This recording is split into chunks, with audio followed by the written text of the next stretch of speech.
Kamu mungkin rajin ke gereja, tapi apakah kamu benar-benar bertumbuh secara rohani? Sebelum kita berdoa, mari kita luangkan waktu sejenak untuk mendengarkan firman Tuhan. Dan setelah itu kita akan berdoa bersama. Sebagai pengikut Yesus, salah satu kerinduan terindah dan terpenting yang seharusnya kita bawa dalam hati kita adalah kerinduan untuk bertumbuh. Bukan hanya bertambah tua atau semakin sibuk dalam pelayanan di gereja, tetapi bertumbuh lebih dalam iman kita, lebih kuat dalam kehidupan sehari-hari, dan lebih intim dalam hubungan kita dengan Tuhan. Keselamatan adalah permulaan, bukan akhir. Itu adalah kelahiran, bukan kelulusan.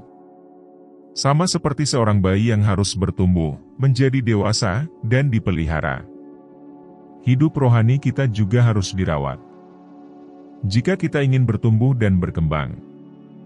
Namun, pertumbuhan tidak terjadi secara otomatis. Pertumbuhan tidak datang hanya karena kita duduk di bangku gereja, mengucapkan beberapa doa, atau membaca renungan harian. Kedewasaan rohani adalah sebuah pencarian. Itu adalah sesuatu yang harus kita inginkan, kita kejar, dan kita pilih, hari demi hari, saat demi saat. Kita tidak hanya dipanggil untuk percaya kepada Kristus, tetapi untuk menjadi seperti Dia. Alkitab memberi kita gambaran yang lembut namun kuat dalam 1 Petrus 2 ayat 2. Seperti bayi yang baru lahir, rindukanlah susu yang murni dan rohani, supaya olehnya kamu bertumbuh dan memperoleh keselamatan. Bukankah itu gambaran yang indah? Sama seperti bayi sepenuhnya bergantung pada susu untuk hidup dan tumbuh, kita pun diundang untuk merindukan makanan rohani yang hanya bisa diberikan oleh firman Tuhan. Rasa lapar seorang bayi itu keras, terus-menerus, dan mendesak. Itulah kerinduan yang seharusnya kita miliki terhadap kebenaran Allah. Dan semakin kita memakannya, semakin kita bertumbuh. Bukan hanya dalam pengetahuan, tetapi juga dalam hati, dalam sikap, dan dalam kekuatan rohani. Yesus berkata dalam Matius 4 ayat 4, "Manusia tidak akan hidup dari roti saja, melainkan dari setiap firman yang keluar dari mulut Allah." Ini menunjukkan hal yang sangat penting. Sama seperti tubuh kita membutuhkan makanan untuk hidup, jiwa kita memerlukan firman Tuhan untuk bertumbuh dan bertahan. Firman Tuhan bukanlah sesuatu yang opsional. Itu adalah oksigen rohani kita. Firman-Nya memberi makan, mengoreksi, membentuk, dan menghidupkan kita kembali. Firman-Nya menunjukkan siapa Allah, siapa kita, dan bagaimana seharusnya kita hidup. Namun Allah tidak hanya ingin kita bertumbuh dalam pengetahuan. Dia juga ingin hati kita meluas dalam anugerah. Itulah sebabnya dalam 2 Petrus 3 ayat 18 tertulis, "Tetapi bertumbuhlah dalam kasih karunia dan dalam pengenalan akan Tuhan dan Juru Selamat kita, Yesus Kristus. Baginya kemuliaan sekarang dan sampai selama-lamanya." Ayat ini menunjukkan keseimbangan, kasih karunia dan pengetahuan. Kita dipanggil untuk bertumbuh, bukan hanya dalam informasi tentang Tuhan, tetapi dalam pengalaman akan kasih karunia-Nya. Kasih karunia adalah napas dari kebaikan Tuhan kepada kita. Itu adalah kebaikan yang tidak layak kita terima, yang menjumpai kita di tengah kegagalan kita, dan mengangkat kita dengan kasih. Dalam Yohanes 1 ayat 14 kita membaca bahwa Yesus, Firman yang menjadi manusia, penuh kasih karunia dan kebenaran. Dia tidak condong ke salah satu sisi, tetapi berjalan dalam keseimbangan sempurna, kasih karunia dan kebenaran bersama-sama. Itulah yang Tuhan undang kita untuk bertumbuh ke dalamnya.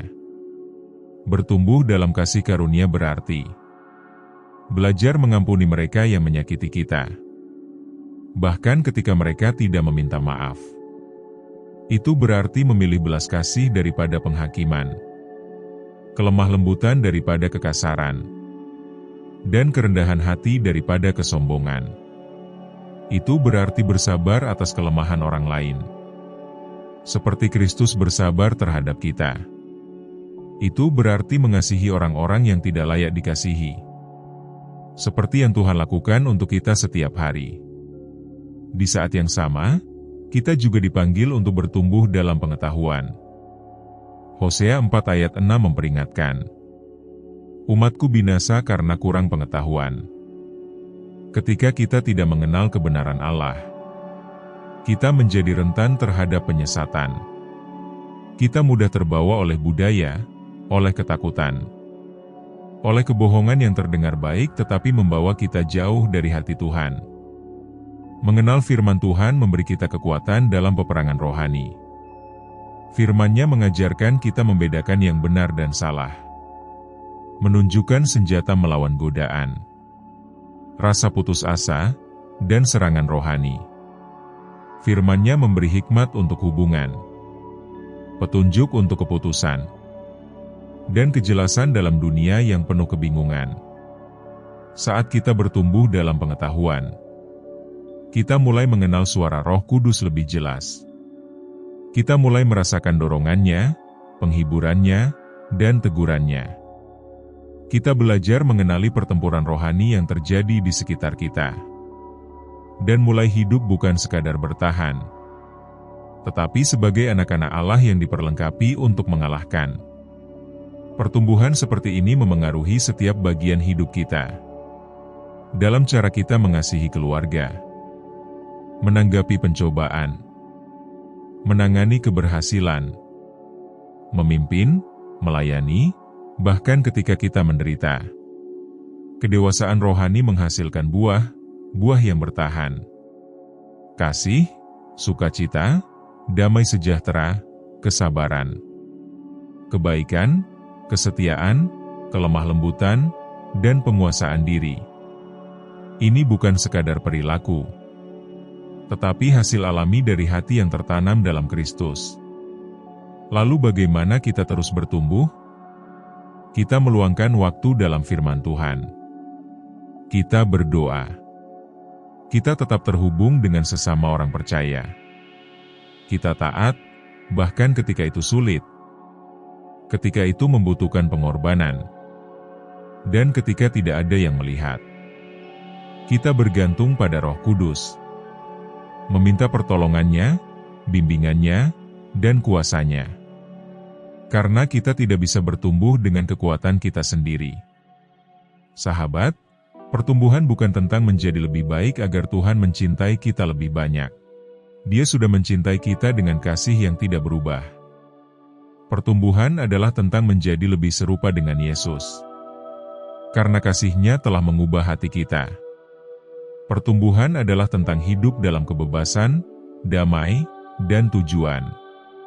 Yang telah Yesus bayarkan dengan nyawanya untuk kita. Kita tidak pernah dimaksudkan untuk tetap di tempat yang sama. Kita diciptakan untuk bertumbuh, untuk bangkit, dan untuk menjadi seperti yang Tuhan impikan. Jadi, teruslah maju. Teruslah mencari Dia. Terus izinkan firman-Nya membentukmu. Karena semakin kamu bertumbuh di dalam Kristus, semakin terang cahayanya bersinar dalam hidupmu. Dan semakin kamu menyadari bahwa hidup beriman bukan hanya tentang masuk surga, tetapi tentang menjadi pribadi yang Tuhan selalu impikan. Biarlah rohmu bangkit dengan kuat. Bertumbuhlah dalam kasih karunia. Bertumbuhlah dalam kebenaran. Bertumbuhlah di dalam Dia, dan kamu tidak akan pernah sama lagi. Sekarang mari kita ambil waktu untuk berdoa bersama. Tuhan Yesus, aku datang bersujud di hadapan-Mu, dalam penyembahan, kekaguman, dan kasih. Engkaulah yang kudus, Engkaulah yang benar, Engkaulah yang penuh kasih. Aku meninggikan nama-Mu di atas segala nama, karena hanya Engkau yang layak dipuji. Engkaulah Raja kemuliaan, namun Engkau mau mendekat kepada orang seperti aku. Engkau melihatku sepenuhnya, dan tetap mengasihiku. Terima kasih untuk kasih itu. Terima kasih karena Engkau tidak hanya memanggilku untuk mengikutimu, tetapi juga untuk bertumbuh di dalam-Mu. Terima kasih karena Engkau mengasihiku terlalu dalam untuk membiarkanku tetap seperti apa adanya. Engkaulah penjunan, Tuhan, dan aku adalah tanah liatnya. Maka aku menyerahkan diriku sekali lagi. Bentuklah aku. Pulihkan aku. Sempurnakan aku, meski itu tidak nyaman. Hancurkan segala sesuatu dalam diriku yang tidak mencerminkan Engkau. Robohkan kesombongan, cabut ketakutan, bersihkan aku dari hal-hal tersembunyi yang menahanku untuk maju, dan bangunlah aku menjadi seseorang yang memancarkan hati-Mu, lebih lagi setiap hari. Bapa, aku tidak hanya ingin bertumbuh dalam pengetahuan, tetapi aku juga ingin bertumbuh dalam kasih karunia. Aku ingin bertumbuh dalam kesabaran, dalam kasih, dalam kerendahan hati, dan dalam hikmat. Aku ingin menjadi dewasa dalam cara aku berbicara, cara aku berpikir, cara aku merespons, dan cara aku mengasihi. Tuhan, dunia ini tidak mudah. Kadang tekanan terasa berat, perjuangan tampak tak ada habisnya, dan jalan hidup ini terasa panjang. Tapi aku tahu, Engkaulah kekuatanku. Engkaulah penuntunku. Engkaulah yang berjalan bersamaku, bahkan saat aku merasa lemah atau tersesat. Berilah aku hikmat untuk berjalan di jalan yang sempit. Berilah aku keberanian untuk tetap berdiri saat segalanya di sekelilingku mendorongku untuk menyerah. Teguhkan hatiku dalam Engkau. Roh Kudus, aku membuka hatiku lagi hari ini. Masuklah. Ambillah alih. Jadilah pengajarku, penghiburku, dan kekuatan harian bagiku. Berbicaralah padaku. Tuntunlah aku. Betulkan aku. Penuhi aku.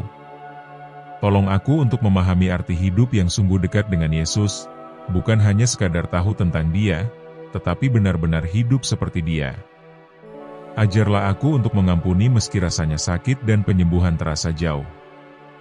Ajarlah aku untuk mengasihi meski kasihku ditolak. Ajarlah aku untuk menunjukkan kebaikan saat aku ingin menjauh, dan menunjukkan belas kasihan saat aku tergoda untuk menghakimi. Jadikan aku cerminan kelembutan-Mu, belas kasih-Mu, dan damai-Mu. Bantu aku berjalan dalam roh, dan menghasilkan buah roh. Biarlah kesabaran menjadi tanggapanku, bukan amarah. Biarlah kerendahan hati menuntun keputusanku, bukan kesombongan. Biarlah belas kasihan-Mu membentuk perkataanku, bukan emosiku. Yesus, jadikan aku seorang percaya yang hidupnya mencerminkan Engkau dengan jelas. Berilah aku rasa lapar akan firman-Mu. Biarlah firman-Mu memberi makan rohku, memperbarui pikiranku, dan menguatkan jiwaku. Tuhan, jangan biarkan aku menjadi suam-suam kuku. Jangan biarkan aku nyaman dalam zona nyaman rohani atau terjebak dalam kebiasaan tanpa gairah. Angkat aku saat aku lelah. Dorong aku maju saat aku merasa terhenti. Ingatkan aku bahwa pertumbuhan tidak selalu tampak indah, seringkali lambat, sunyi, dan tidak nyaman, tapi itu kudus dan sangat berharga. Tolong aku untuk menjadi seseorang yang menghasilkan buah yang baik, buah yang bertahan, buah yang membawa orang lain semakin dekat kepadamu. Biarlah aku hidup dengan kejujuran dalam perkataanku, kerendahan hati dalam sikapku, dan kesetiaan dalam pilihanku. Biarlah hidupku memberitakan kasih dan kebaikan-Mu lebih kuat daripada khotbah manapun. Firman-Mu berkata dalam Filipi 2 ayat 12 untuk mengerjakan keselamatanku dengan takut dan gentar. Engkau berkata bahwa perjalanan ini membutuhkan ketekunan, niat yang teguh, dan kesabaran. Engkau memanggilku untuk berlari dalam perlombaan, untuk bertahan, dan untuk berjuang dalam pertandingan iman. Maka, tolong aku ya Tuhan, untuk terus maju. Untuk bertumbuh dalam keselamatanku, untuk bertumbuh dalam karakter, dalam ketaatan, dan dalam kepercayaan. Dan ketika aku tersandung, dan aku pasti akan, ingatkan aku bahwa kasih karunia-Mu tetap milikku. Ingatkan aku bahwa Engkau telah memberiku segala yang aku butuhkan untuk bangkit kembali. Ingatkan aku bahwa bahkan saat aku jatuh ke dalam pelukan kasih sayang-Mu. Bahkan saat hidup tidak masuk akal, saat doa-doa terasa tak dijawab, saat penderitaan terasa begitu berat, tolong aku untuk tetap percaya bahwa Engkau tetap bekerja, bahwa Engkau sedang menyatukan semua hal untuk kebaikanku, bahkan dalam keheningan, bahkan dalam penantian, bahkan dalam rasa sakit. Tidak ada yang Engkau izinkan dalam hidupku yang sia-sia. Tuhan, penuhilah aku dengan hikmat-Mu. Tolong aku untuk hidup dengan cara yang membuat-Mu tersenyum. Roh Kudus, tolong aku mengasihi Allah dengan segenap hati, segenap pikiran, dan segenap jiwa. Jangan biarkan ada yang menyaingi kasih itu, tidak ada gangguan, tidak ada berhala, tidak ada kenyamanan yang menggantikan kasih kepadamu. Bentuk aku menjadi seseorang yang benar-benar mengabdi kepada Yesus. Seseorang yang lapar bukan hanya akan berkat-Nya, tetapi akan hadirat-Nya, keindahan-Nya, dan kedekatannya. Berilah aku kekuatan untuk menolak setiap godaan yang mengelilingiku. Bukalah mataku agar dapat melihat dengan jelas. Ajarlah aku berkata, tidak, pada hal-hal yang tampaknya baik tetapi menjauhkan aku darimu. Dan berkata, ya, pada jalan yang suci dan penuh penyerahan, meskipun itu sulit. Ajarlah aku menyangkal diri, memikul salib setiap hari, dan mengikutimu, bahkan saat itu harus dibayar dengan segalanya. Yesus, aku sepenuhnya bergantung padamu. Tanpa Engkau aku tidak bisa bertumbuh, aku tidak bisa berdiri, aku tidak bisa berubah. Tapi bersamamu, segala sesuatu mungkin. Maka bekerjalah dalam diriku, Tuhan, hari demi hari. Bentuklah karakternya, ubahlah hatiku, sucikanlah keinginanku. Jadikan aku contoh hidup dari kebenaran-Mu, kasih karunia-Mu, dan kasih-Mu. Terima kasih karena Engkau adalah kekuatanku saat aku lemah, damai sejahteraku saat aku gelisah, dan pengharapanku saat aku kecewa. Aku percaya kepadamu, Tuhan. Aku menyerahkan hatiku kepadamu, lagi dan lagi. Dalam nama Yesus Kristus yang kudus dan penuh kuasa aku berdoa. Amin. Jika doa ini menyentuh hatimu, silakan ketik amin sebagai tanda imanmu. Aku berdoa agar setiap berkat dalam doa ini turun atasmu dalam nama Yesus. Dan jika kamu membutuhkan doa khusus, silakan tulis di kolom komentar. Kami akan merasa terhormat untuk mendoakanmu. Kiranya kasih karunia dan damai sejahtera dari Tuhan Yesus Kristus selalu menyertai kamu.